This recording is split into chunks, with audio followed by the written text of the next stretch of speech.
अब हम उस खबर का एक ब्लैक एंड व्हाइट विश्लेषण करेंगे जो आपको भारत के लोगों की उधार वाली जिंदगी के बारे में बताएगी और आपको जानकर हैरानी होगी कि भारत में 8 करोड़ 65 लाख क्रेडिट कार्ड्स हैं और अप्रैल 2023 में, अप्रैल के महीने में इस साल हमारे देश के लोगों ने 1,32,000 करोड़ रुपए का क्रेडिट कार्ड का उधार पैसा बैंकों को चुकाया है। क्रेडिट कार्ड के इन नंबर्स के बारे में आज हम आपको विस्तार से बताएंगे, लेकिन उससे पहले आपको आरबीआई के नए फैसले के बारे में बताते हैं जो आपके काम का है।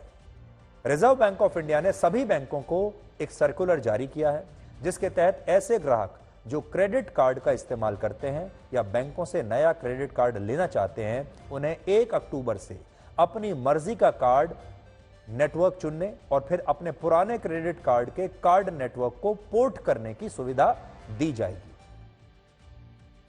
यह ठीक वैसा ही है जैसे आप अभी अपना मोबाइल फोन नंबर या अपने मोबाइल फोन का जो सिम कार्ड है वो एक टेलीफोन ऑपरेटर कंपनी से दूसरी कंपनी में पोर्ट कराते हैं। एक टेलीफोन कंपनी, अगर आपके पास किसी एक कंपनी का सिम कार्ड है और आपको उसकी सर्विस अच्छी नहीं लग रही, तो आज आप किसी दूसरी टेलीकॉम कंपनी में उसी कार्ड को, उसी नंबर को पोर्ट करा सकते हैं। भारत में इस समय 5 कार्ड नेटवर्क मौजूद हैं जिसे आप इस तरह से देख सकते हैं: visa card, master card, RuPay, American express और डाइनर्स क्लब। ये 5 सेवाएं, 5 तरह के क्रेडिट कार्ड वाली कंपनियां आपके पास हैं। आपने किसी भी बैंक से क्रेडिट कार्ड लिया हो, लेकिन उस कार्ड के ऊपर बैंक के साथ इन कार्ड नेटवर्क कंपनियों का ही नाम लिखा होता है। हालांकि हमारे देश में बहुत सारे लोग बैंक से क्रेडिट कार्ड लेते हुए कभी भी इसके बारे में ज्यादा पूछताछ नहीं करते। एक सर्वे के मुताबिक भारत के 68% ग्राहकों का पहला और आखिरी सवाल सिर्फ यह होता है कि उन्हें बैंक क्रेडिट कार्ड देगा या नहीं देगा, और इसके अलावा वो बाकी बातों पर कभी ध्यान नहीं देते। जबकि आप किस कार्ड नेटवर्क का क्रेडिट कार्ड इस्तेमाल कर रहे हैं, यह बहुत महत्वपूर्ण होता है। क्रेडिट कार्ड का मतलब है कार्ड के रूप में बैंक से लिया गया उधार, और इस उधार के लिए ग्राहक एक निश्चित अवधि के बाद बैंकों को इस अमाउंट पर ब्याज देता है और ब्याज के साथ इस उधार को वापस करता है। इसके अलावा अगर कोई व्यक्ति बैंकों को क्रेडिट कार्ड का पैसा देने में जरा सी भी देर करता है तो ऐसे मामलों में लेट फी के साथ भारी भरकम ब्याज दर के साथ पैसा वापस लिया जाता है, और इससे बैंकों को तो फायदा होता ही है, साथ ही कार्ड नेटवर्क कंपनियों को भी बहुत फायदा होता है। लेकिन फिर भी बहुत सारे लोग क्रेडिट कार्ड लेते समय इस बात का ध्यान नहीं रखते। लेकिन आरबीआई के इस फैसले के लागू होने के बाद बैंकों को अब आपको यह विकल्प देना होगा और आपसे यह भी पूछना होगा कि आप वीजा, मास्टरकार्ड, रुपे या अमेरिकन एक्सप्रेस में से किस कंपनी का क्रेडिट कार्ड लेना चाहते हैं। और इस फैसले से 2 बातें होंगी।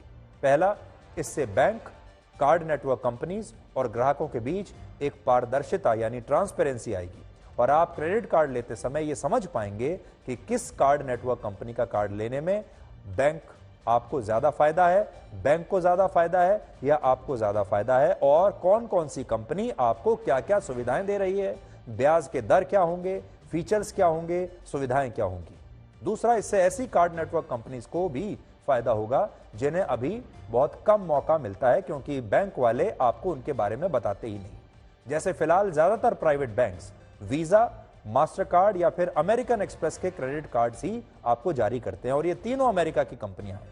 लेकिन नियम बदलने से आप बैंकों से भारत का रुपे क्रेडिट कार्ड मांग सकेंगे और अपने पुराने क्रेडिट कार्ड को भी आप किसी दूसरी कंपनी में पोर्ट करा सकेंगे। मान लीजिए आज आपके पास मास्टर कार्ड है और आप चाहते हैं कि मास्टर कार्ड से अब आप रुपे पर चले जाएं, तो अब आप ये कर पाएंगे। अगर आपके पास वीजा कार्ड है और आप चाहते हैं कि आप अमेरिकन एक्सप्रेस में उस कार्ड को ट्रांसफर करा लें, तो वो कर पाएंगे। ठीक वैसे ही जैसे आप आजकल आप अपने फोन का सिम कार्ड एक टेलीकॉम कंपनी से दूसरी टेलीकॉम कंपनी में पोर्ट करा सकते हैं। आरबीआई के इस फैसले का बैंकिंग सेक्टर में कई तरह से असर होगा, लेकिन इसका एक मकसद ये भी है कि क्रेडिट कार्ड के मामले में भारत के लोगों को ज्यादा जागरूक बनाया जा सके। अभी हमारे देश में बहुत सारे लोग क्रेडिट कार्ड के मैकेनिज्म को समझ नहीं पाते और ज्यादातर लोगों का एक ही मकसद होता है कि कैसे भी उन्हें बैंकों से क्रेडिट कार्ड मिल जाए। बहुत सारे लोग बस इस उलझन में रहते हैं कि किसी तरह क्रेडिट कार्ड मिल जाए, और बहुत सारे लोगों को यह डर लगा रहता है कि उन्होंने अप्लाई तो कर दिया लेकिन बैंक उन्हें क्रेडिट कार्ड देगा या नहीं देगा। यह उधार लेने का एक ऐसा जुनून है जिसने भारत के लोगों का आर्थिक व्यवहार बदल दिया है, और इस बात को आप कुछ आंकड़ों से समझ सकते हैं। और यह आंकड़े मैं आपको बड़ी स्क्रीन पर जाकर दिखाता हूं, देखिए।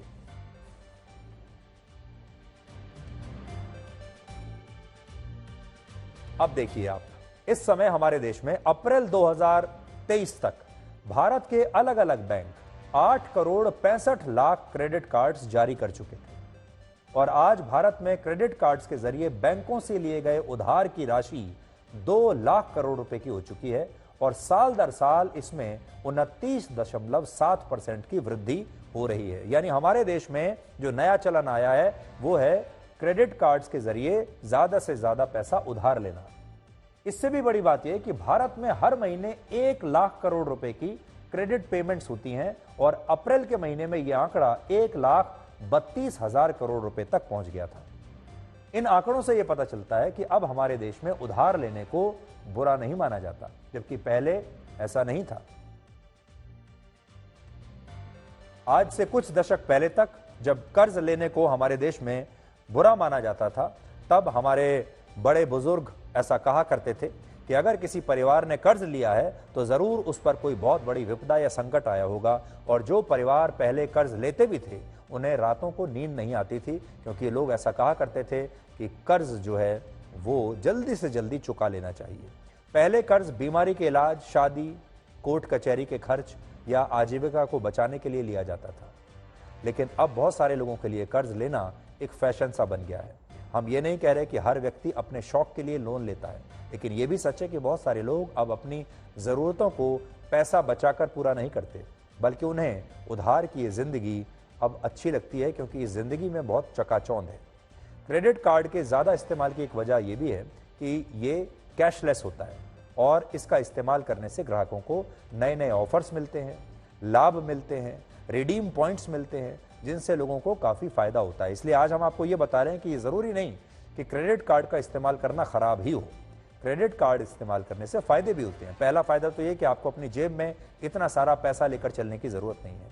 दूसरा फायदा ये है कि आजकल बहुत सारे क्रेडिट कार्ड्स आपको अच्छे ऑफर दे रहे हैं। कई जगह आपका पैसा कुछ वापस आ जाता है, कई जगह कई ऑफर्स आपको मिलते हैं जिसे आप कैशबैक कहते हैं। कैशबैक ऑफर्स बहुत अच्छे होते हैं, और इससे कई तरह के फायदे होते हैं। सच ये है कि यह फायदा कई बार एक फंदे से बना होता है, जिसमें ग्राहक की गर्दन फंस जाती है, और वो तब फंसती है जब आप अपनी पेमेंट को देर से देते हैं, जब जो आपको डेडलाइन दी जाती है, जब आप उसे मिस कर जाते हैं। बहुत सारे लोग अलग अलग ऑफर्स का फायदा उठाने के लिए क्रेडिट कार्ड से पैसा खर्च करते हैं, और फिर कार्ड के इस्तेमाल की लत उन्हें लग जाती है। हालांकि भारत में क्रेडिट कार्ड को पसंद तो किया जा रहा है, लेकिन क्रेडिट कार्ड रखने वाले देश में आज भी उनकी संख्या बहुत पीछे है, और भारत भी उनमें बहुत पीछे है। दुनिया में सबसे ज्यादा क्रेडिट कार्ड कनाडा के लोगों के पास है। वहां ऐसे लोगों की संख्या 83% है जिन लोगों के पास क्रेडिट कार्ड है। दूसरे स्थान पर 79% लोगों के साथ इजराइल है। 66% के साथ अमेरिका 9वें स्थान पर है। 38% लोगों के साथ चीन 29वें नंबर पर है, और हमारे देश भारत में सिर्फ 4% लोगों के पास ही क्रेडिट कार्ड है। 4% से भी कम लोगों के पास क्रेडिट कार्ड है, और भारत क्रेडिट कार्ड इस्तेमाल करने के मामले में पूरी दुनिया में 81वें स्थान पर है।